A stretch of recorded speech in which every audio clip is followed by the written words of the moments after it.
여러분 안녕하십니까? MBN 주말 뉴스와이드 시작합니다. 이 대장동 개발 사업 비리 의혹이 불법 대선 자금 의혹으로 번지고 있습니다. 이재명 민주당 대표는 특검을 요구하면서 정면 돌파에 나섰고 국민의힘은 시간 끌기 용이라며 사실상 거부했습니다. 한 주간 있었던 정치권 이슈 네 분 모시고 자세히 짚어보도록 하겠습니다. 김용남 전 국회의원, 신경민 전 국회의원, 김두수 전 민주통합당 사무총장, 최수영 전 대통령직 인수위 전문위원 나오셨습니다. 어서 오세요. 안녕하세요. 자, 오늘 첫 번째 주제 관련 영상 보고 얘기 시작하도록 하겠습니다. 어떤 이유로 진술을 이제 바꾸게 되신 건지. 진술 바꾼 적 없습니다. 좀 회유 있었다는 얘기가 많은데 그거에 대해서 좀 말씀 좀 해주세요. 최소한 뭐에 회유도 되지는 않습니다. 혹시 그 신변 보고는 혹시 요청을 하셨나요? 신변 뭐예요? 네. 무슨 일이 있을 것 같았어요? 그럼 대선 자금 혹시 넘겼다는 결정적인 그런 얘기 증거 하고 혹시 싶지 않습니다. 네, 저도 좀 이제 줄여야 되잖아요. 네. 그럼 혹시 검찰 측에서 뭐 회유나 협박 같은 뭐 이제 그런 부분이 있었을 것 같아요. 회유, 협박 뭐 이런 거 당할 사람 아니고요. 자, 이 대장동 개발 사업 로비 특혜 의혹으로 구속됐다 석방된 유동규 전 성남도시개발공사 본부장이 입을 열기 시작하면서 전국이 새로운 국면을 맞고 있습니다. 이 부분부터 좀 짚어보도록 하겠습니다. 자, 신경민 의원님. 네. 지금 유동규 전 본부장이 언론하고 적극적으로 지금 인터뷰에 나서고 있는 모습인데, 자, 지금 유동규 전 본부장의 인터뷰 내용도 뭐 여러 개 쭉 보셨을 거 아니에요? 어떻게 좀 보세요? 예상했던 것보다 훨씬 셉니다. 사실 검찰하고의 프리바게인이 그러니까 내고죠. 내고가 시작이 됐다 하는 얘기는 벌써 굉장히 오래됐거든요. 한 달 전후해서 나왔고 그 시금석이 이제 구속기간 만료가 되기 때문에 네. 구속기간 만료에 다시 별건 수사를 해서 구속을 연장하느냐 마느냐 했는데 나왔잖아요. 그런데 이제 본인이 그러면은 대언론 관계를 조용히 할 거냐 아니면은 시끄럽게 할 거냐인데 일단은 시끄럽게 하는 쪽으로 방향을 잡은 것 같아요. 근데 이제 문제는 여기서 얘기하는 것들이 그러면은 전체 알고 있는 진실 중에서 어느 정도 질적으로 양적으로 어느 정도 수준인가라는 것이 또 하나 있고요. 또 하나는 지금 이렇게 얘기를 만약에 검찰한테 지금 어디까지 얘기를 했는지 모르지만 얘기한 것을 법정에서도 계속 유지를 할 것이냐라는 네. 두 가지 포인트가 있어요. 예전에 형소법에서는 검찰에서 증언을 하면 증명력이 있었습니다. 그런데 그게 이제 그 검찰 관련 법들이 바뀌면서 그건 없어졌습니다. 그래서 만약에 지금 검찰하고 했던 얘기를 우리가 정확히 모르지만 만약에 상당히 많은 얘기를 했다 그러고 나서 법정에서 말을 뒤집어 버리면 검찰의 입장이 굉장히 곤혹스럽게 됩니다. 그래서 그건 이제 진행이 돼봐야 알죠. 지금 현재는 뭐라고 얘기할 수가 없고요. 지금 현재 유동규 전 본부장이 결정적으로 증언할 수 있는 것들이 몇 가지가 있는데 네. 지금 현재 그 김용 부원장의 구속영장에 나타난 것은 대장동 본체가 아니고 대장동에 어떻게 되면 파생 혐의라고 할 수 있는 정치자금이거든요. 네네. 지금 그것만 딱 검찰의 구속영장에 나타난 거거든요. 그런데 더 이상 알고 있는 것들이 지금 굉장히 많을 거 아니에요. 대장동의 모든 것을 유동규 본부장은 다 알고 있습니다. 그리고 이거 외에도 다른 것도 알고 있을 개연성이 굉장히 높은 게요. 정진상하고 1000번 술을 먹었다는 거 아니에요? 그렇죠. 그리고 또 다른 이 지금 이름이 나오는 많은 사람들하고는 수백 번 술을 먹었다는 거기 때문에 뭘 듣고 그것을 뭘 입증을 할 수 있느냐라는 것을 잘 알기가 어렵습니다. 특히 지금 선거법으로 기소가 돼 있는 두 가지 사건이 김문기를 몰랐다는 부분하고 네네. 또 하나는 백현동 부분인데 이 부분도 알 가능성이 굉장히 높아요. 그러면 유동규 본부장이 정말로 아는 대로 있는 대로 다 얘기를 한다 그러면은 네. 선거법 사건도 굉장히 아주 중요한 증인이 되거든요. 그래서 지금 현재 이 스탠스, 거침없이 얘기하는 이 스탠스를 유지할 것인지, 법정에서 말을 계속 유지할 것인지 이 두 가지가 포인트입니다. 네. 자, 그러면 김용남 의원님 네. 궁금한 게 이제 유동규 전 본부장 이제 진술 내용에 따라서 뭐 여러 가지 지금 영향이 미쳐요. 김용 민주연구원 부원장도 그렇고. 예. 유 전 본부장이 이렇게 갑자기 태도를 바꿔서 돌아선 이유는 뭐가 있을까요? 그러면? 우선 구속된 지가 1년여 다 돼 가고요. 그래서 그 안에 구치소 안에 이제 있다 보면 이런저런 생각이 많이 들겠죠. 무엇보다도 구속되는 초기에는 대선 전이어서 당시 이재명 후보가 대선만 이기면 자기도 뭐 바로 풀려나고 이 사건을 잘 해결할 수 있을 거라는 어떤 기대가 있었겠습니다만 혼자만의 기대감은 있었다. 아유, 그런 기대한 사람들이 많았죠, 사실은. 근데 대선 결과 이제 이재명 후보의 패배로 결정이 된 상태에서 그렇다면 앞으로 기댈 곳은 뭐 자기가 수사협조를 좀 해서 형량을 좀 낮추던지 뭐 적어도 자기의 어떤 안위를 위해서 행동할 수밖에 없지 않겠습니까? 사람이라는 게. 그래서 제가 보기엔 대선에서의 이재명 후보의 패배가 가장 결정적인 원인이 됐을 거고요. 그 이후에도 뭐 많은 고민을 하지 않았을까 네. 생각을 해봅니다. 일각에서는요, 최 의원님, 이재명 대표가 그 숨진 김문기 제1처장을 몰랐다고 했던 부분을 듣고 실망했다. 이런 이야기도 나오고 있거든요. 그렇죠. 네. 이런 것도 좀 심경 변화에 영향을 미쳤을까요? 그러니까 오늘 인터뷰한 내용 맥락을 자세히 들여다보면은 네. 민주당에서 당신을 지칭해서 핵심 주범이라고 했다라고 얘기하니까 정말 웃기다. 내가 옛날에 동지였는데 그러면서 이제 그 정말 내가 우울증까지 오더라라는 말을 합니다. 그리고 이제 또 하나 얘기는 김 의원님 말씀해 주셨지만 이제 나를 더 이상 지키고 보호해줄 데가 없다라고 네. 판단하면은 그리고 이 사람들이 나를 도와주려는 것이 아니라 뭐 변호인도 본인 표현대로 하면 가짜 변호인을 보내고 네. 내가 법정에서 무슨 말 하나 지켜보고 감시하고 이런 얘기 나옵니다. 그럼 그 여기서 느꼈을 유동규 씨의 여러 가지 심정적 변화를 우리가 충분히 추론할 수 있을 거고 그러다 네. 보니까 오늘 표현에서 드디어 작은 돌 하나 던졌는데도 이런 반응이 나오는데 내가 큰 돌 던지면 어떻게 하려고 그러느냐라고 이게 뉘앙스까지 얘기를 하는 거죠. 그러니까 네. 내가 알고 있는 것이 내가 지금 이야기하는 건 빙산의 일각일 수도 있고 이것은 정말 세 발의 피일 수도 있다라는 걸 이제 흘리는 거죠. 근데 뭐 저는 이제 흘리면서 이렇게 간을 본다 이런 표현보다는 네. 지금 유동규 씨가 이 파장을 지켜보면서 여기에 대한 본인의 생각도 계속 정리해 나가면서 앞으로 여기에 대해서 진실을 어디까지 본인 얘기할 것인지 이런 것도 약간 저울질하는 그런 단계인 것도 같아요. 그래서 앞으로 이 국면이 이제는 말하자면 이제 그 대선 자금 국면으로 갈 것이냐 아니면 단순히 이제 이재명 대표를 이제 선거법 위반 혐의 기소로 국면으로 갈 것이냐 여기에 따라서 천양지차거든요. 사실은 우리 이 정치권이 그렇게 될 경우에 여야가 여기에 대응하는 것들은 완전히 달라질 수밖에 국민들이 이걸 보는 시선도 달라질 수밖에 없기 때문에 네. 유동규 씨의 진술의 앞으로 파급력 그다음에 거기에 대한 파장 이런 것들은 정말 지금 예단하기 어려울 단계가 아닌가 싶습니다. 자, 김두수 대표님. 그 유 전 본부장의 이제 여러 가지 인터뷰 중에 한 대목을 보면 이 부분이 상당히 조금 뭐 눈길이 가긴 하는데 이재명 대표가 일원도 사탕 하나도 받은 적이 없다라고 언급했는데 여기에 대해서 굉장히 재밌다 이런 표현을 썼거든요. 네. 어떤 맥락의 표현일까요?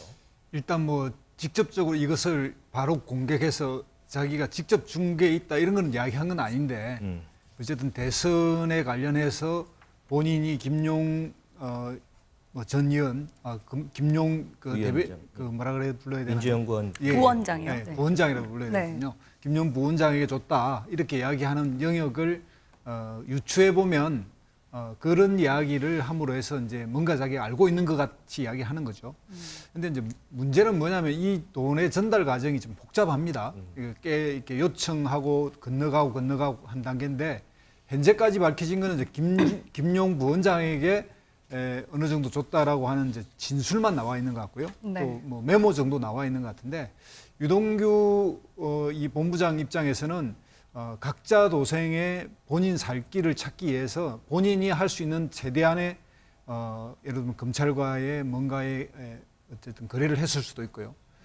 지금은 알 수 없는 게 지금은 검찰발 기사이기 때문에요. 이건 뭐 재판을 가봐야 아는 일이라서 온갖 언론에 이제 이렇게 쭉 나오고 유동규 본부장 본인이 하는 이 언론 인터뷰는 이제 지금까지 한 번 알려져 있는데 앞으로 계속 할지 또는 뭐 추가적인 이야기를 공박을 할지 이건 두고 봐야 되는데 대체로 이렇게 같은 어떤 범죄에 들어갔다가 이런 검찰과의 어떤 기획 수사나 이런 걸 했던 사람들은 뒤에 본인들이 좀 이렇게 후회하거나 그 당사자한테 이제 미안하다 이런 것들을 이야기하는 경우도 많은데 이번 경우에는 좀 초기니까 좀 두고 봐야 될 것 같습니다. 네. 과연 유동규 전 본부장이 어디까지 입을 열지 굉장히 관심이 쏠릴 수밖에 없는데 유 전 본부장이 심경의 변화가 온 데는 뭐 여러 가지 이유들을 말씀을 해주셨습니다만 검찰의 회유가 있었던 건 아니냐라는 주장도 계속해서 나왔습니다. 관련해서 영상 보고 이 얘기도 나눠보겠습니다. 결국은 유동규 씨는 형량을 낮추기 위한 검찰은 소위 김용 본장을 통해서 이재명 대표를 엮기 위한 서로의 이해관계가 맞아떨어진 것 아니냐라고 볼 수밖에 없는 지점들인 것이죠. 유동규가 대선 자금 명목으로 김용에게 돈을 전달했다라고 하는 그런 정황과 사실들은 구체적으로 나온 것이 없지 않습니까? 결국은 이 과정에서의 뭔가 거래나 또는 조작이 있지 않았을까라고 저희는 의혹을 제기하고 있는 것이죠. 저라고 국정감사를 앞두고 압수수색하는 것이 결정을 내리기가 용이하겠습니까? 절대 그렇지 않습니다. 또 아까 말씀드린 회유 이야기하고 나옵니다만은 과거에 전 국무총리에 대한 수사를 할 때 그때 회유라든지 이런 문제가 나와서 10몇 년이 지나 지금까지도 검사들이 시달립니다. 도대체 누가 누구를 회유를 한단 말입니까? 어떤 검사가 자기 인생을 유아무개라고 하는 한 사람에게 자기 인생을 걸 수가 있겠습니까? 네, 앞서서 여러 가지 이유들을 짚어주셨습니다. 뭐 대선 패배, 뭐 배신감, 아니면 자기를 지켜주지 못할 것 같은 불안감, 여러 이유 때문에 좀 마음이 변화가 있었던 것 아니냐라는 이제 추측들을 해볼 수 있을 것 같은데 김용남 의원님께서는 예전에 또 검찰에 계셨었고 지금 유동규 전 본부장이 이렇게 마음을 바꾼 데는 어떤 검찰의 회유가 있던 건 아니냐라는 주장에 대해서 어느 정도 좀 가능성이 있다고 보세요? 일단 우리나라는 소위 형량 거래라고 하는 그 영미법에서는 프리바게닝이라고 합니다만 이게 인정되지 않습니다. 그러니까 검찰에서 구형량을 낮춰주더라도 법원에서 구형량 이상 선고하는 경우가 종종 있거든요. 그러니까 이게 검찰에서 너 형량 줄여줄게 이게 잘 안 통해요. 일단 그렇고 이 사건 수사에 있어서는 유동규 씨의 입장과 수사하는 검사의 입장이 이해가 맞아떨어지는 게 아니고 정면으로 충돌할 수밖에 없는 사안입니다. 왜냐하면 이 사건을 수사하는 검사는 일단은 김용 부원장에 대한 구속영장은 정치자금법 위반으로 기재가 됐습니다만 최종적인 목표는 뇌물죄가 될 수밖에 없어요.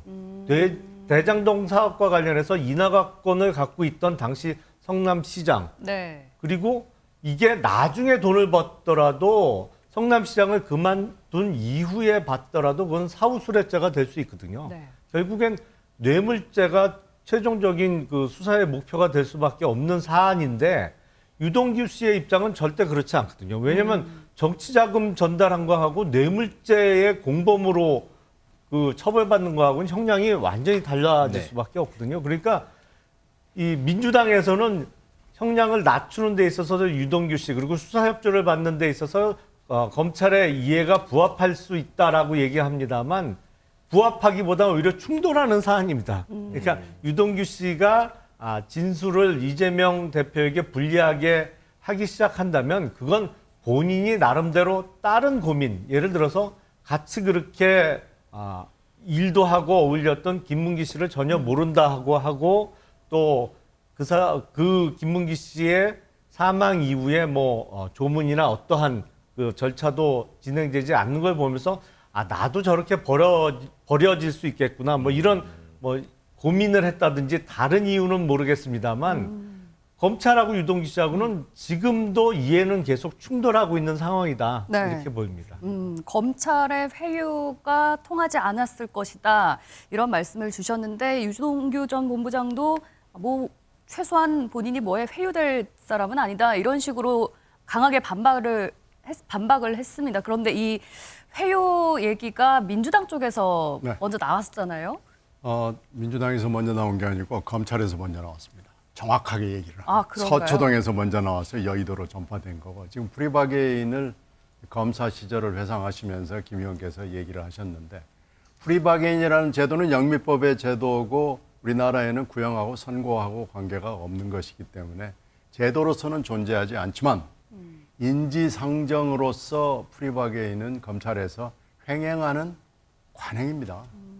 사실 굉장히 많은 중요한 범죄에서 프리바게인이 이루어지죠. 네. 그건 왜 그러냐면 혐의를 좀 바꿔줄 수도 있고요.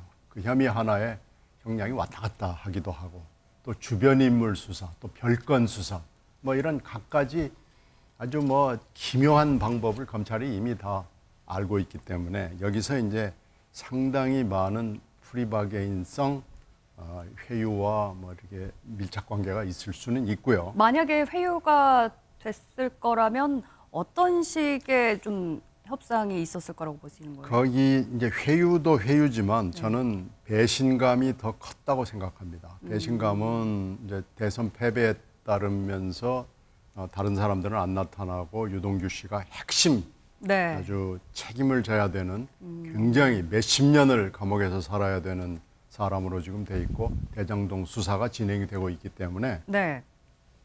내가 왜 핵심 책임을 져야 되느냐라는 거에 대한 거 하고요.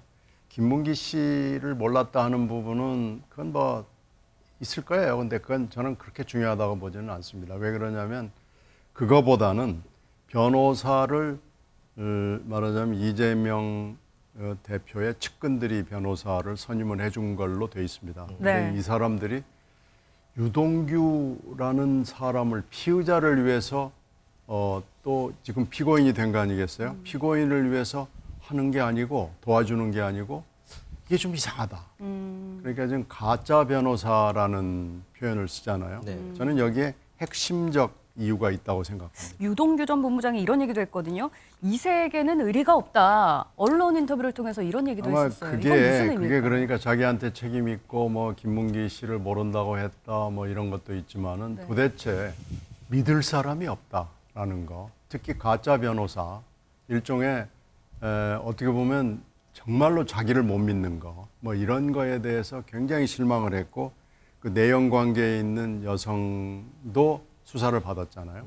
그런 거 그리고 이 월급을 많이 받았는데도 생활고에 시달리고 별로 돌봐주지도 않고 이런 거에 있어서 아주 철저한 배신감을 느꼈기 때문에 이렇게 된 거고요.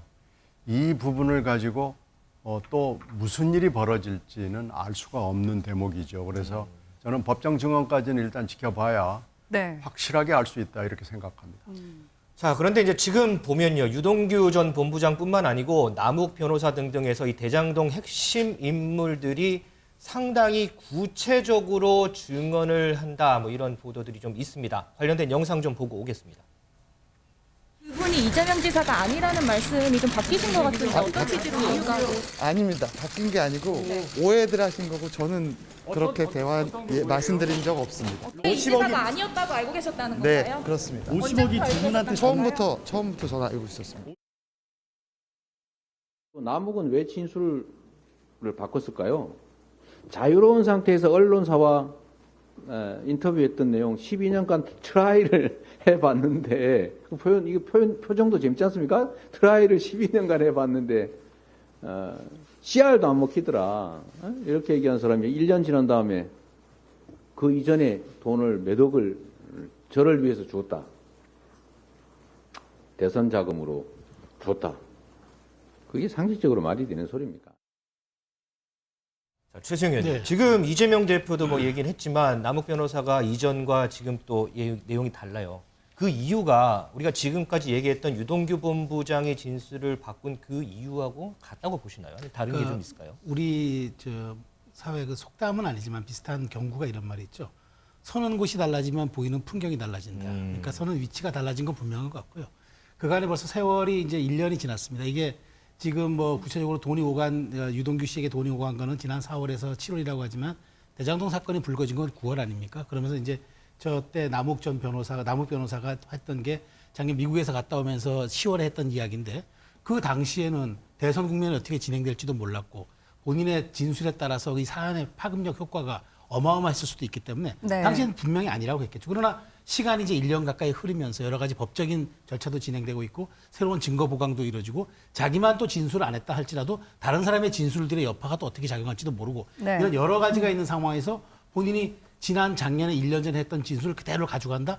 물론 그것이 진실이라 그러면은 그것은 이제 본인이 마음을 거짓말하는 것이 되겠지만 사실 그때가 진실이 아니었다면 지금이 진실일 수 있는 것 아닙니까? 그러니까 저는 저렇게 파편적인 이야기들만 모아가지고 이재명 대표가 그때 한 것은 정말 자유로운 상태에서 한 진술이었고 지금은 검찰이 무언가 억압하고 압박하는 상황에서 이루어진 진술이라 우리가 믿을 수 없다는 이야기인데 저것 또한 이렇게 주장에 지나지 않는 거거든요. 그래서 저는 어쨌든 지금 이야기들의 보도를 종합해 보면은 모든 사람들의 진술과 돈 주었다는 정황, 장소, 시간 이런 것들이 구체적으로 적시돼 있다고 한다면은 저는 그것을 파고 들어가고 그것을 쫓아 들어가는 것이 진실의 문에 한 번 더 다가가는 길이기 때문에 네. 이 부분에 대해서 상대방이 진술 하나 놓고 이 진술은 그때는 맞았지만 지금은 틀리고 그때는 틀렸지만 지금은 맞고 이런 식의 추론 그것으로 인해서 이재명 대표가 나는 무관하다고 주장하는 걸 얼마나 우리가 신빙성을 갖고 들을 수 있겠습니까? 이 점은 저 유념해야 될 대목이라고 생각합니다. 네. 자, 그러면은 이 불법 정치자금 관련해서 조금만 또 들어가 보도록 하겠습니다. 김두주 대표님.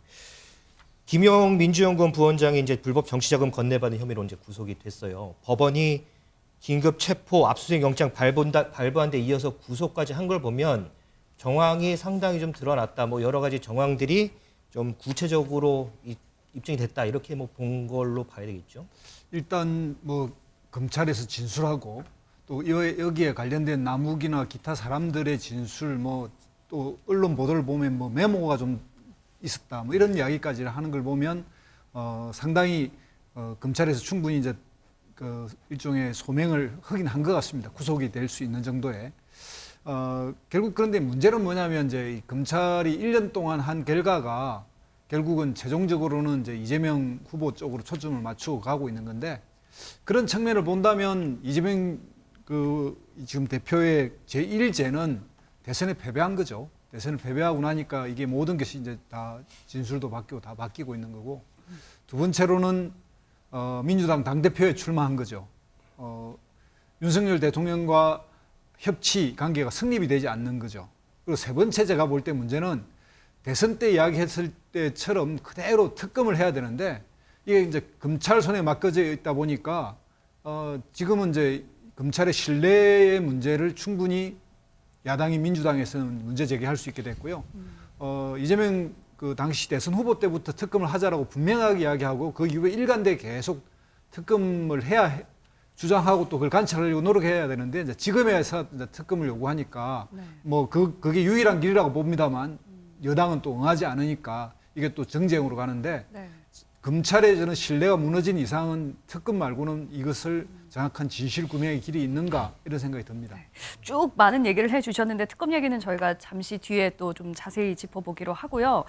신경민 의원님, 사실 지난주에 민주당 난리도 아니었지 않습니까? 민주당사 압수수색 때문에 또 그걸 저지하기 위해서 8시간 동안 대치를 하고 막으려고 했는데 결국에는 김용 부원장이 구속이 됐습니다. 여기까지는 예상을 하셨는지요? 민주당 압수수색은 예상을 못했죠. 압수수색이 나올 거라는 소문이 있었는데 설마 압수수색까지 할 것이냐라는 걸 왜 설마라고 생각을 했냐면은 김용 민주정책연구원 부원장이 임명이 된 지가 얼마 안 됐고요. 그리고 정당에 뭐 한 2, 3일이라도 관여되는 사람은 모두 압니다마는 부자가 붙은 자리는 정당에 무수하게 많고요. 부자가 붙은 사람들이 자기 물건이나 자기의 무슨 자료를 가지고 오는 경우는 그건 없습니다. 그렇기 때문에 설마 민주당사까지 들어와 가지고 압색을 하랴라는 생각들을 했죠. 그래서 그런 소문으로 그냥 그치겠지 그랬는데 실제로 8시간 동안 대치 국면이 벌어진 것은 김용 구속은 뭐 예상을 했던 거니까 그건 그렇게 가도 좋은데 압수수색까지 하는 것은 정말 선정적 수사의 전형이다라고 생각을 합니다. 그래서 민주당을 말하자면 이 법대로 하지 않는 자기들 멋대로 하는 그리고 범법자를 비호하는 그런 정당으로 보이게 하는 데는 검찰로서는 성공을 한 거고요.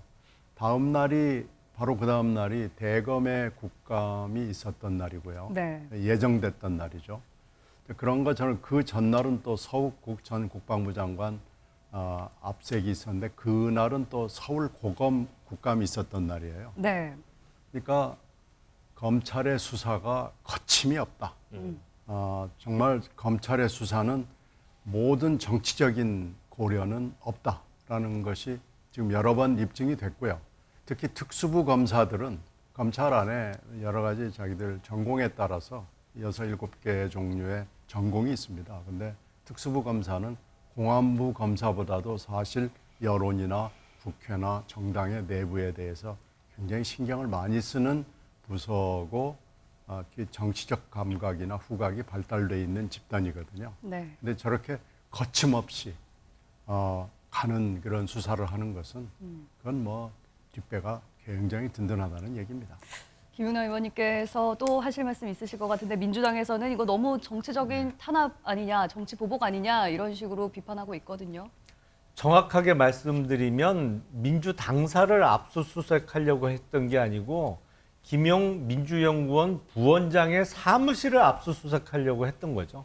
그러니까 수사를 할 때 압수수색을 한다 그러면 기본이 세 군데입니다. 네. 일단 그 사람이 사는 집, 사무실, 차량. 네. 이거는 기본이거든요. 그런데 하필 그 사무실이 민주당사 안에 있어서 그렇죠. 민감할 수밖에 없을 것 같아요. 민주당사를 전체를 압수수색하려고 했던 것도 아니고 네. 민주당의 당대표 사무실을 압수수색하려고 했던 것도 아닙니다. 네. 정확하게 김용 부위원장의 사무실을 압수수색하려고 한 거고 네. 민주연구원이 민주당사 안에 있다 보니까 그 건물 안에 들어가서 김용 부원장의 사무실을 압수수색하려고 했던 거예요. 그런데 그게 그렇게 칼로 무자르듯이 이렇게 딱 거기만 수색을 할 수 있나요? 아, 그렇게 되죠. 무자르들은 거기만 할 수 있고 네. 다른 데는 할 수가 없습니다. 왜냐 압수수색 영장에 압수수색의 장소가 특정되거든요. 네. 그러니까 그게 압수수색 영장을 보시면 압수수색할 장소를 뭐 민주당사 이렇게 적지 않습니다. 절대로. 더 구체적으로. 훨씬 구체적으로 적죠. 피의자 김용의 사무실이라고 적거든요. 네. 그러니까 압수수색 영장을 보면 그 밤에 뭐 많은 분들이 모여갖고 민주당 국회의원들을 비롯한 당직자들이 막아서고 그랬습니다만 압수수색 영장 보면 거기는 명백하게 특정이 되어 있어요. 네. 피의자 김용의 사무실. 그러니까 사무실, 자택, 차량 이 세 군데를 안 하고 압수수색했다 그러면 그거 자체가 부실 수사죠. 그리고 물론 민주당 측은 이 수사 자체가 못마땅하기 때문에 막아쓴 거고 뭐 지금 야당 탄압이라는 구호를 외치고 있습니다만 이건 명백한 공무집행 방해입니다. 그러니까 이런 게 거듭될수록 아마 민주당이 더군다나 169석을 가진 거대 정당으로서 이렇게 정면으로 법질서에 반하고 지키지 않는 태도를 보이는 것은 국민들이 보시기에도 저건 뭐 법을 무시하고 그냥 숫자의 힘으로 밀어붙이는 단체하고 뭐가 다른가라는 의문을 가질 수밖에 없겠죠. 자, 지금 이렇게 상황이 복잡하게 돌아가면서 이재명 대표가 어제죠 긴급하게 기자회견을 요청을 해서 관련된 얘기를 했습니다. 이재명 대표 얘기 좀 듣고 오겠습니다. 정권이 바뀌고 검사들이 바뀌니까 이렇게 관련자들 말이 바뀌고 있습니다. 아무리 털어도 먼지조차가 안 나오니까 있지도 않은 불법 대선 자금을 만들고 있는 것입니다.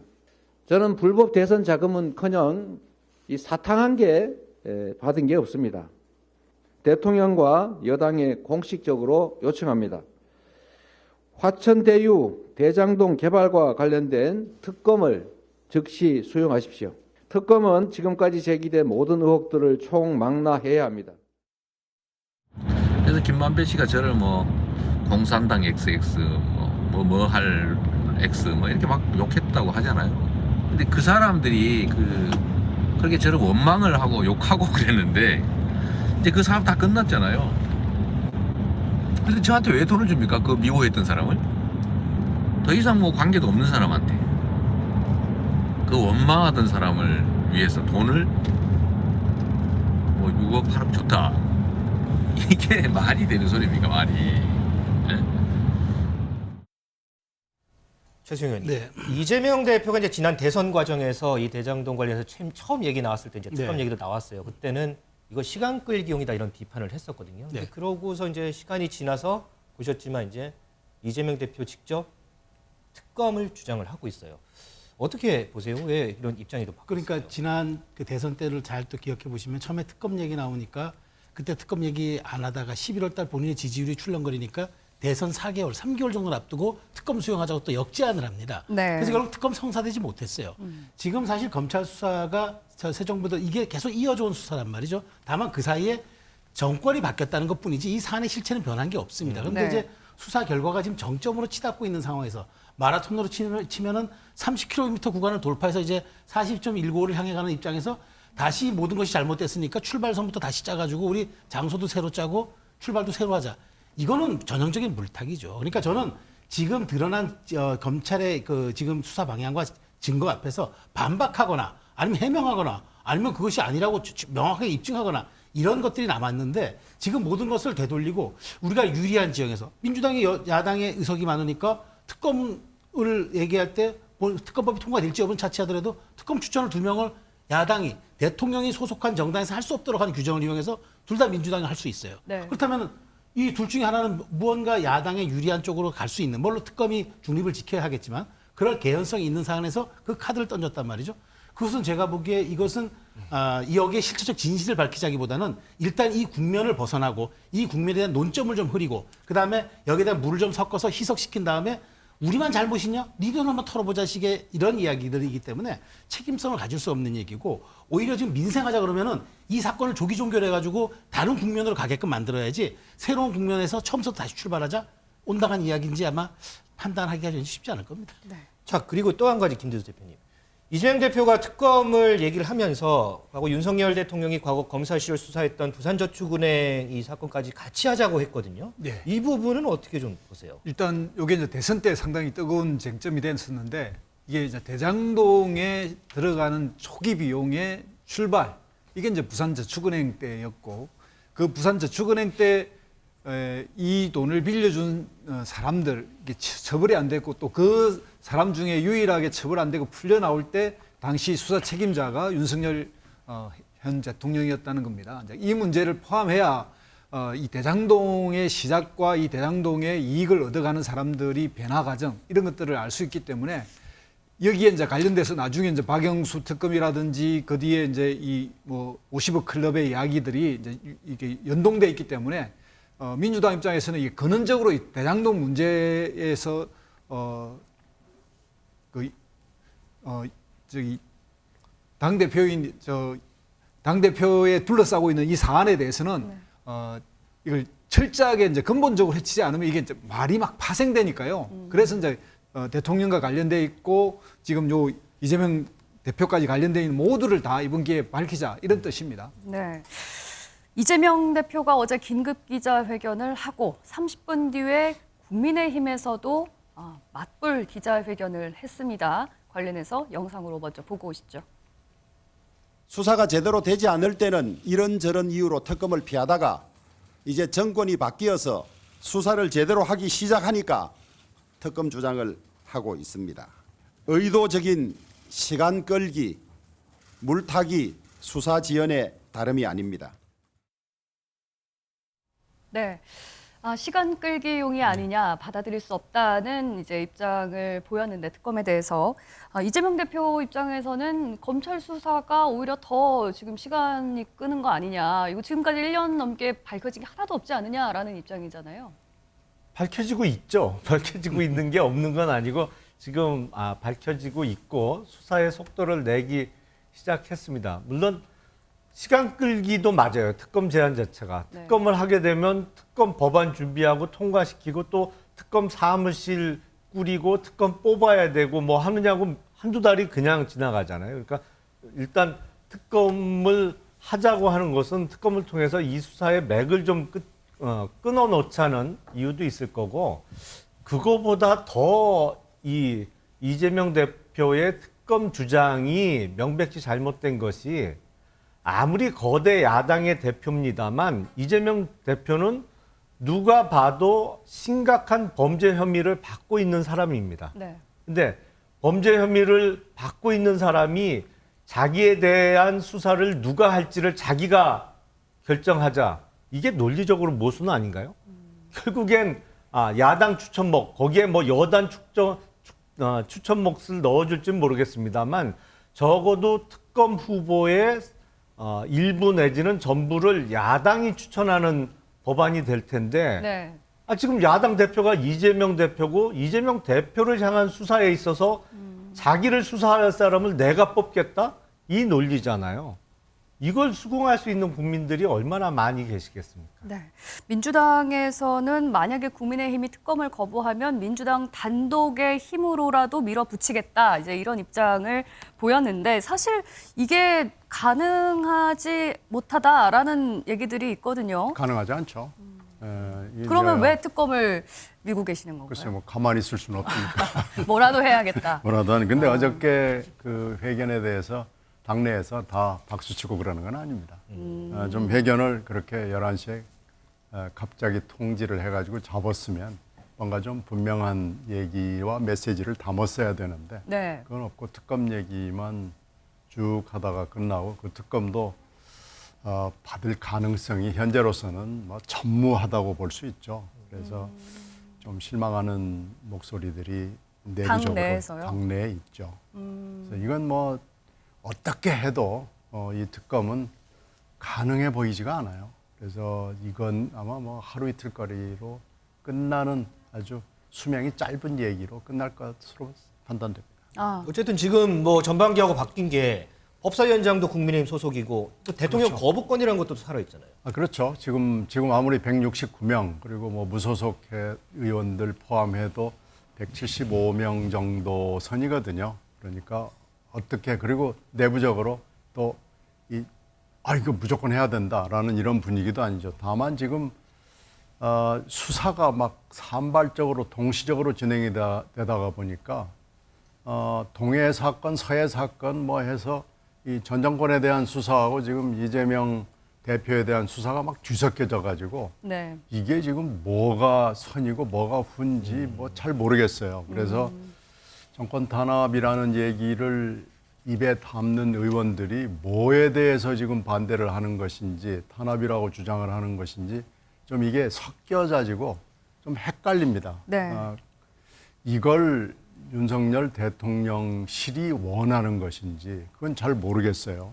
근데 이렇게 막 뒤섞여가지고 섞어찌개가 돼서 동시다발로 이렇게 돌아가고 있는 수사가 굉장히 야당의 어떤 그 태세를 갖추는데도 굉장히 헛갈리는 시그널을 주고 있는 건 분명합니다. 자, 어쨌든 이번 사안과 관련해서요. 앞으로 향후 일어나는 일들이 상당히 좀 급박하게 좀 새로운 국면으로 들어갈 것 같은데 이 부분도 저희가 좀 잘 좀 따라가 보도록 하겠습니다.